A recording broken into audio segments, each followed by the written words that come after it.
Alright, time for another draftphysics.com video presentation. So I thought we'd talk about levers some more. Yeah, well, I've been watching a few lever videos to see if there would be some overt statement dealing with the kinetic energy momentum problem and acknowledging that there's a problem, that levers do in fact convert momentums, and by converting momentums basically create or destroy kinetic energy, and kind of indicating that kinetic energy can't really be worth much. So this also gets into gears and pulleys and even mentions hydraulic systems, which are all conversion systems. And all you're really saying is give me something light and fast, or heavy and slow, because I have a use for it. So sometimes something's moving too fast, so you make it go slower, and it's that kind of simple in terms of maybe even a drill as an example. Higher speed, less torque, lower speed, higher torque, kind of a thing. So anyway, no mention of any of the stuff that physics talks about, the idea that the fulcrum is going to absorb a huge amount of the energy, and then there's going to be a rebound force created and the earth is going to move, and all of this other crap, frankly. Anyway, so let's play some of it and I'll commentate as necessary. For thousands of years, mankind has been perfecting the art of lifting heavy things, manipulating the laws of physics using nothing more than a few simple tools and a bit of ingenuity to allow huge loads to be moved very easily.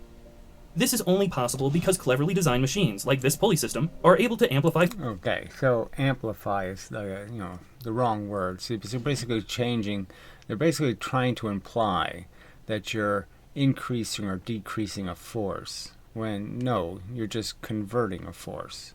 The force is, it's like gravity. If you have something heavy, falls in gravity, it hits the ground with a lot more force because it actually collected more force because of its mass. And, it's just a fact. And lighter things collect less gravity, so they have less force.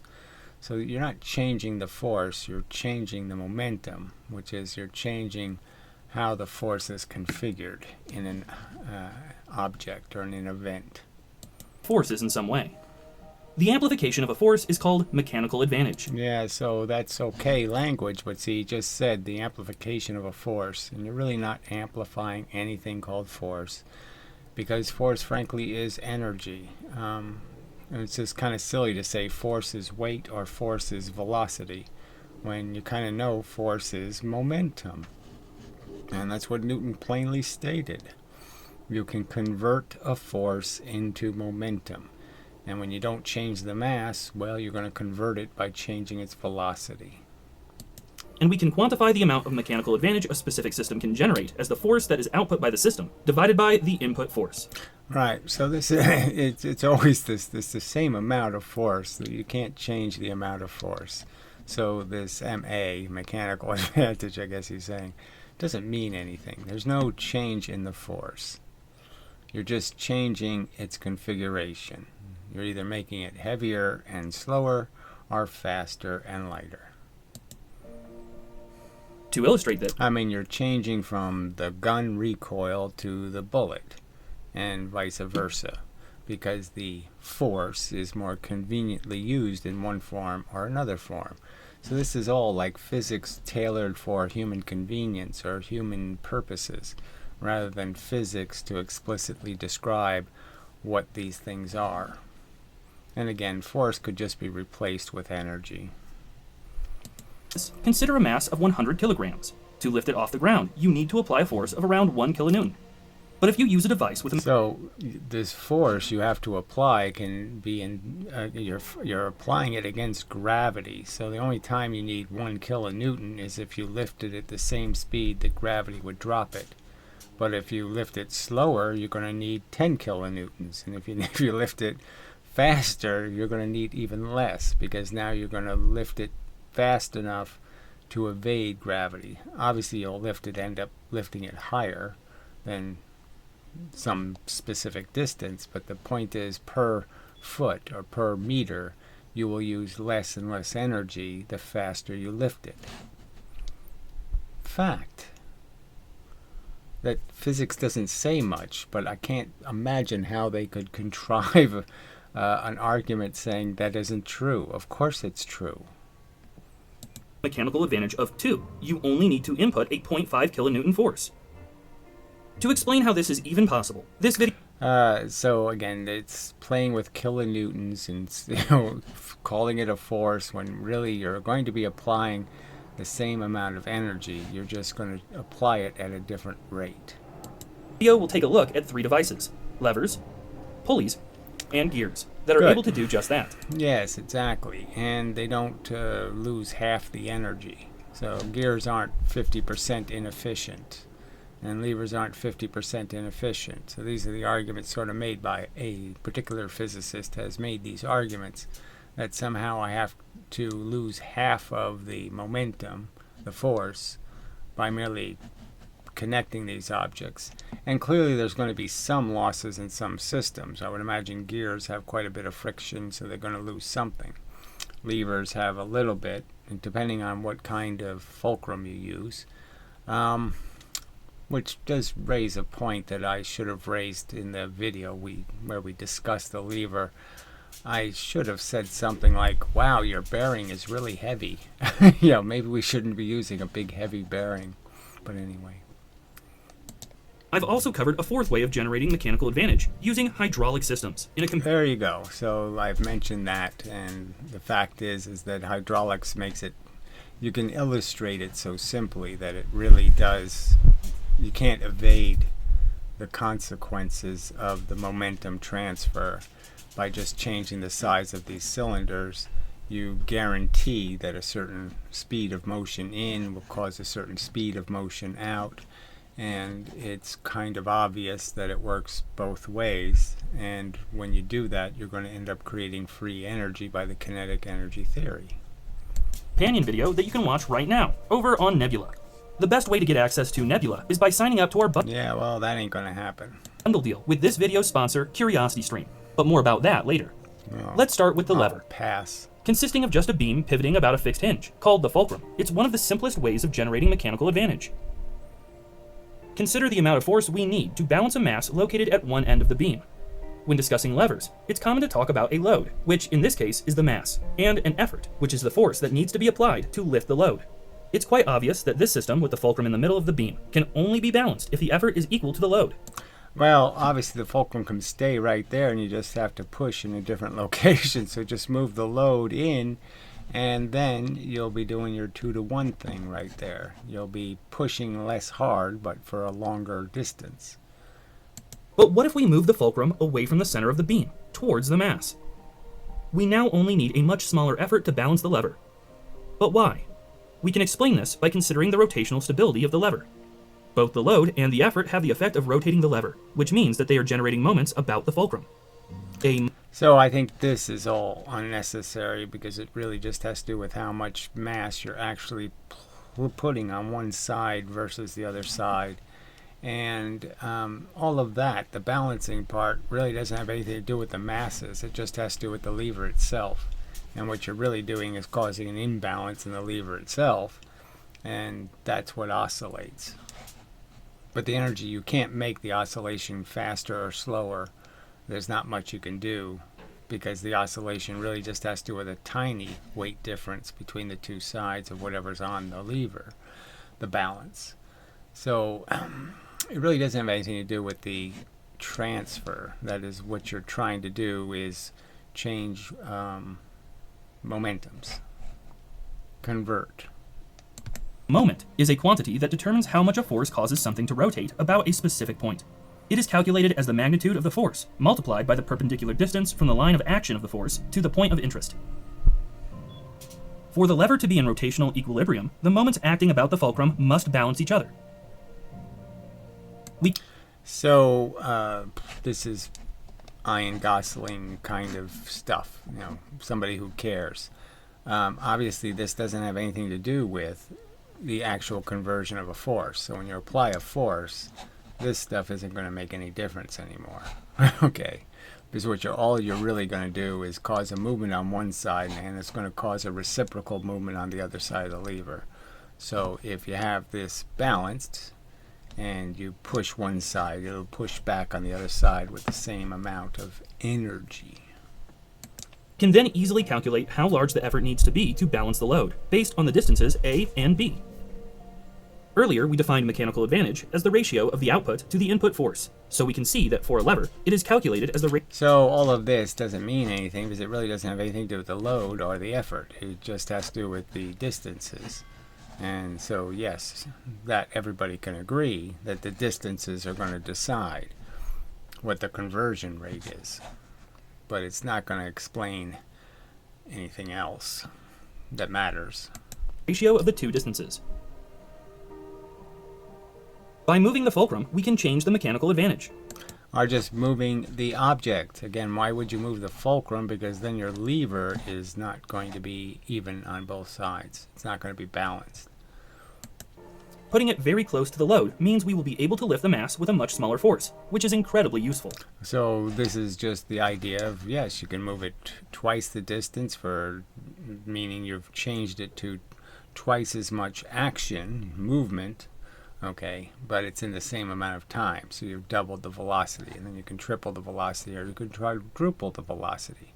And with each one of those, you change how much pushback, how much it weighs, based on what you're pushing. So it feels like it weighs a lot less, but you are moving it through a lot more space, okay, then it's going to actually move.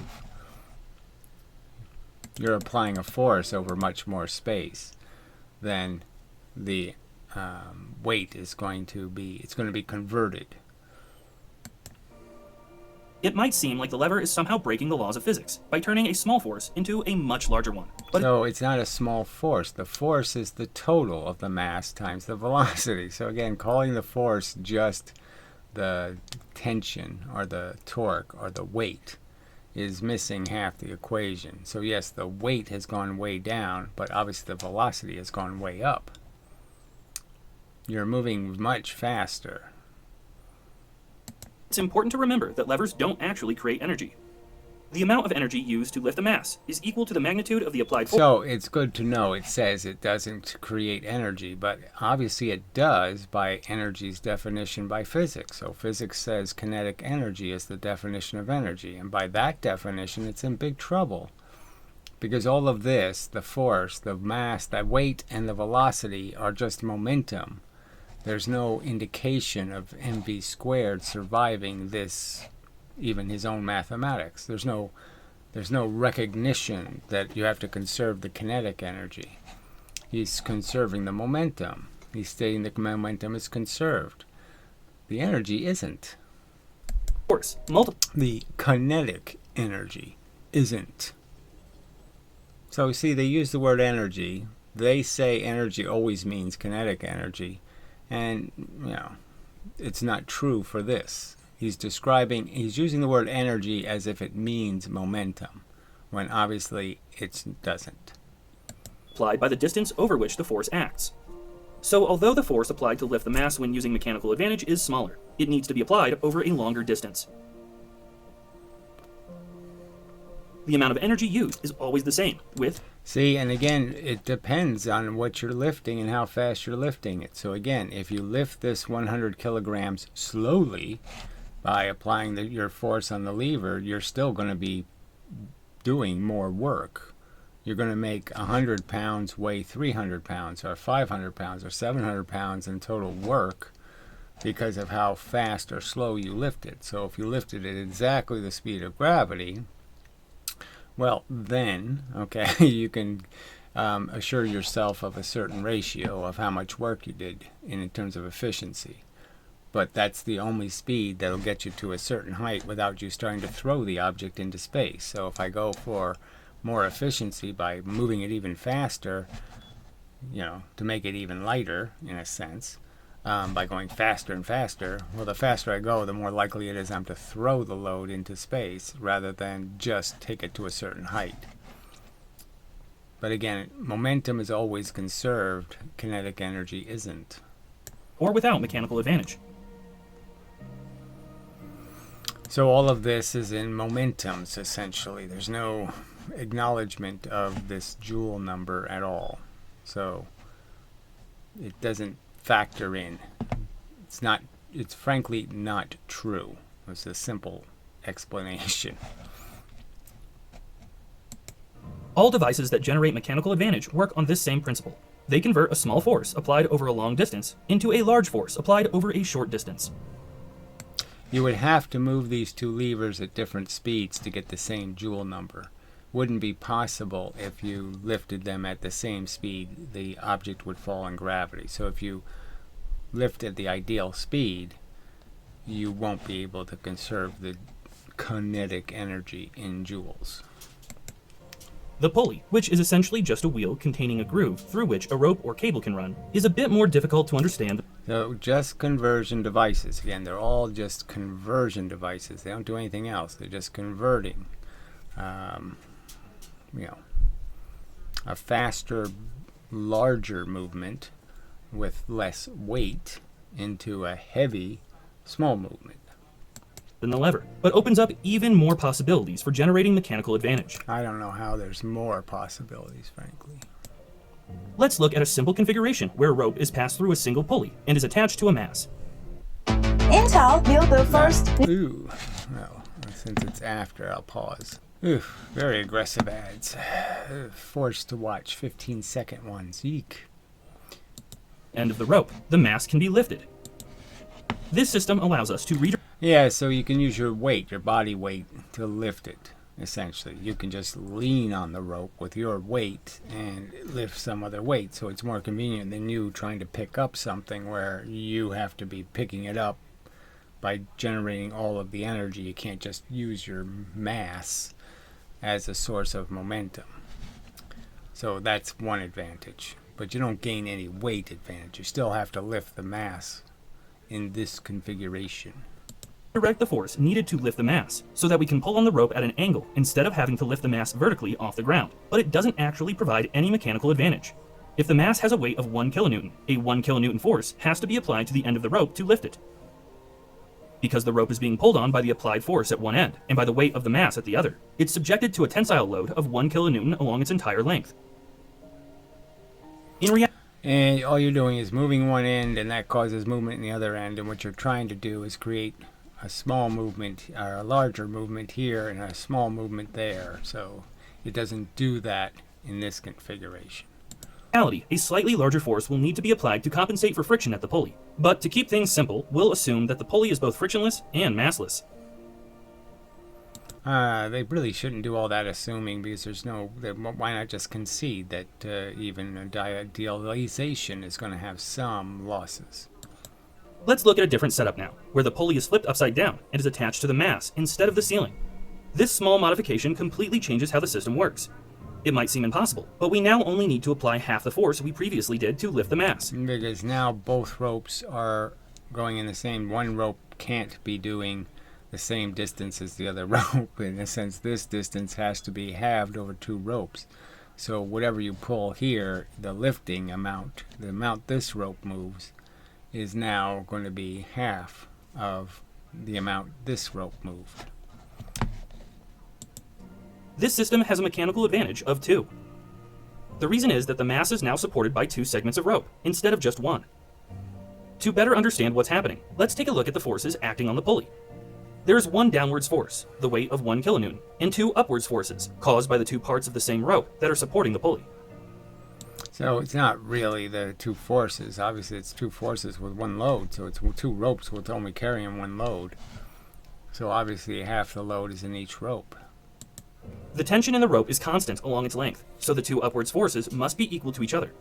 And for the system to be in equilibrium, they must balance the 1 kilonewton load.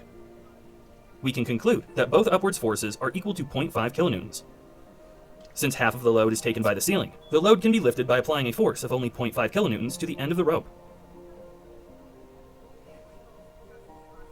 So the ceiling is going to be doing some sort of half the work, but we know it doesn't do any work.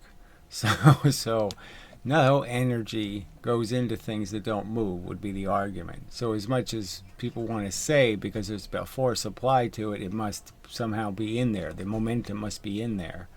It's not in there. It's not there. It's reflected. So things that don't move are just going to reflect whatever you impose upon them, essentially. To make this system slightly easier to use, we can add a second pulley, so that instead of pulling up on the free end of the rope, we can pull on it at an angle. It doesn't help any in terms of your advantage, but it obviously, again, allows you to use your mass to lift this mass. So now you can pull down, which is a lot better than pulling up, because gravity helps you doing the down part. Like with the lever, the cost of dividing the force needed to lift the mass by 2 is that we have to apply that force over double the distance. The additional distance comes from the fact that 2 segments of the rope need to be shortened to raise the mass, instead of just 1. And you can do more and more of these. You can make a compound one and blah, blah, blah, blah, blah. Adding even more pulleys allows us to achieve greater mechanical advantage. This system has a mechanical advantage of 4, for example. The mass is supported by 4 rope segments, so producing an output force of 1 kilonewton only requires an input force of 0.25 kilonewtons. So no description of any part of kinetic energy, and no description of huge losses to friction. 50% of the energy lost to friction. Because using this many pulleys takes up a lot of space, the individual pulleys are usually combined into 2 blocks. One movable block that moves with the mass, and one standing block that is fixed to the ceiling. At Aspen Dental, new patients without Ooh, that's nasty. Way too many commercials on these here science videos. Gears are another type of simple machine that generates mechanical advantage. The teeth of one gear interlock with identical teeth on another to form gear trains that can be used to transmit and multiply forces. In each set of gears, we can identify a driver gear that's connected to a motor or a rotating shaft and transmits force to a follower gear, causing it to rotate in the opposite direction. Alright, so a lot of jibber jabber. You can also just attach gears to each other, okay, and do the same thing, and have them go the same way, and blah, blah, blah, blah, blah. But yeah, it's just the number of teeth per circumference. You know, it will tell you the same answer as measuring the actual distance. Lots of things are pretty simple. But again, the movement you can't change. The fact is, this follower gear will move at twice the speed. And, you know, it's going to throw something twice the speed with less torque. No, the bigger gear throws twice the speed, I'm sorry.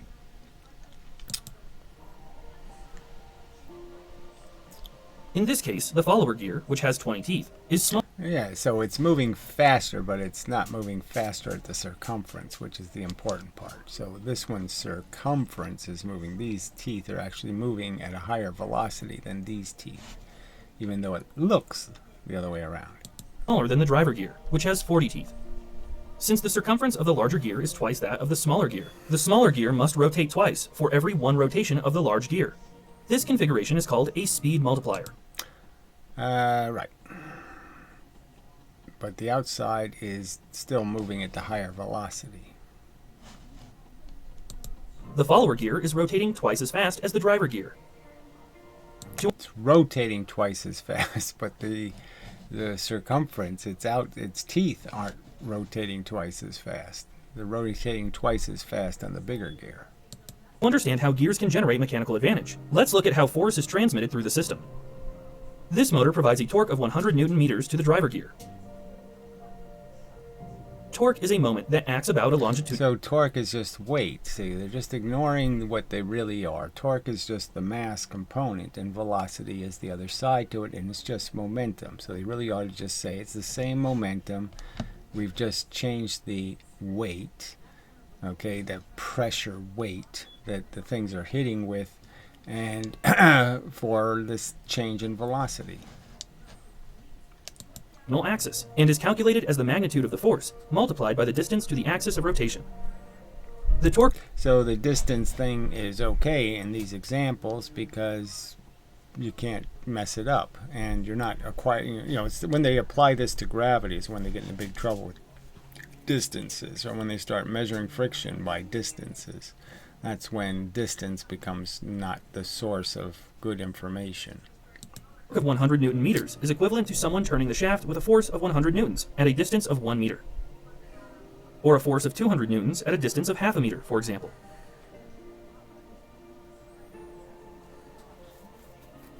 The input torque causes the driver gear to rotate, generating a tangential contact force between the two gears. We can calculate the magnitude of the contact force as the input torque divided by the distance between the force and the axis of rotation. Yeah, well, regardless, it doesn't. The whole point is it's 2 to 1, and all you're really saying is that for every turn of this turns twice as much. Yeah. Which is just no. It's the other way around. No, it's well, whatever. See, this arrangement's just going to confuse me. I've been drawing it with the gear attached, so obviously in that configuration, it's still the same. They both have the same turning circumference, so you're automatically, this gear moves faster. So this one's actually moving slower because the two gears are meeting here, where if they're attached to each other, both gears are moving at the same speed, and all you're really changing is how many teeth go by. So, my mistake. the radius of the driver gear. The contact force causes the follower gear to rotate, generating an output torque that can be calculated as the product of the contact force and the radius of the follower gear. Bottom line, This tells us that the mechanical advantage. Bottom line, if you attached something to the same distance here, you had a little thrower, okay, this one's going to throw it faster than this one. Advantage of the system is given by the ratio of the radii of the two gears. This is the same. So it's just the lever argument. It's really, these are all just levers. Well, frankly, you could just turn this into you could draw it almost as a lever, and it's exactly the same argument. You could even almost in this case call the fulcrum wherever the gears meet As the number of teeth on the follower gear divided by the number of teeth on the driver gear. With 40 teeth on the driver gear and 20 on the follower gear, this particular system has a mechanical advantage of 0.5. Doubling the speed of the follower gear comes at the cost of having the output torque. So again, you're not losing anything. You're just converting heavy, slow to fast, light.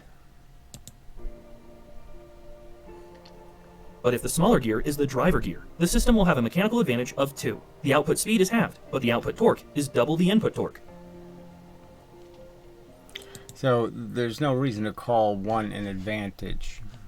There just depends on what you want what you need as an output. Bullets don't knock down buildings very well, right? So the idea is to put the energy in something that's heavy, because that'll do a better job. Even when a system has more than 2 gears, the mechanical advantage only depends on the number of teeth on the first and last gears. This means a third gear, called an idler gear, can be added to make the driver and follower gears turn in the same direction, without affecting the mechanical advantage of the system. Right, but you don't need that if you just attach the gears to each other. Then you don't need the idler gear. But then you need some other gear to attach, so it's not going to make much difference. A small driver gear to turn a large follower gear and generate large torques is how a hand winch works. A drum around which a cable is wound is attached to the large follower gear, and the small gear is driven by turning a handle. The larger number of teeth on the follower gear means that the input torque from the handle is amplified, allowing heavy objects to be moved by the winch. Allowing you to evade having to lift at the speed of gravity's free fall speed. So to get the most efficient lifting speed, you need to lift it as fast as gravity drops it. And to do that, it's very, very heavy. But if you lift it over a longer period of time, then you can make it a lot easier to lift. Levers, pulleys, and gears aren't the only devices that can amplify forces. Hydraulic systems, like you would find in a hydraulic press for example, use the incompressibility of liquids to generate mechanical advantage, which makes them useful for applications like the deployment of landing gear in aircraft flight control systems. If you're interested... I don't know why he's using that example, but I mean, obviously they're everywhere. Yeah, it's just doing, again, the same thing. It's just turning a little movement at a strong torque or weight into a bigger movement, less weight, more movement. So you pump it up, so to speak. Push a small cylinder a lot, and you get a lot of pressure in a big cylinder, kind of thing. Or vice versa. All right, so I think that's it. The rest of it he's just going to talk about is what physics is hidden in some other location you have to subscribe to, and blah, blah, blah, blah, blah. So we won't bother with that. Anyway, so no real talk of the problem created by this conflict between momentum and kinetic energy that everyone should be able to concede that anytime you are moving energy from different mass objects, that you have a real problem conserving both momentum and kinetic energy. You really can't do it. You convert one way, 5-ton train into 10-ton train, and you lose half the kinetic energy. And if you convert the other way, you've made free energy. Meaning the two theories really aren't at all compatible, and one of them is nonsense, and I think the obvious one that's nonsense is the one that isn't conserved in a car crash and isn't conserved in so many of the everyday events that take place. So that would be the one we could throw away. The one that was superfluous and useless and never proven with any evidence. Yeah, let's get rid of that one. All right. So anyway, enough of a video, I'll say. Until the next time and such.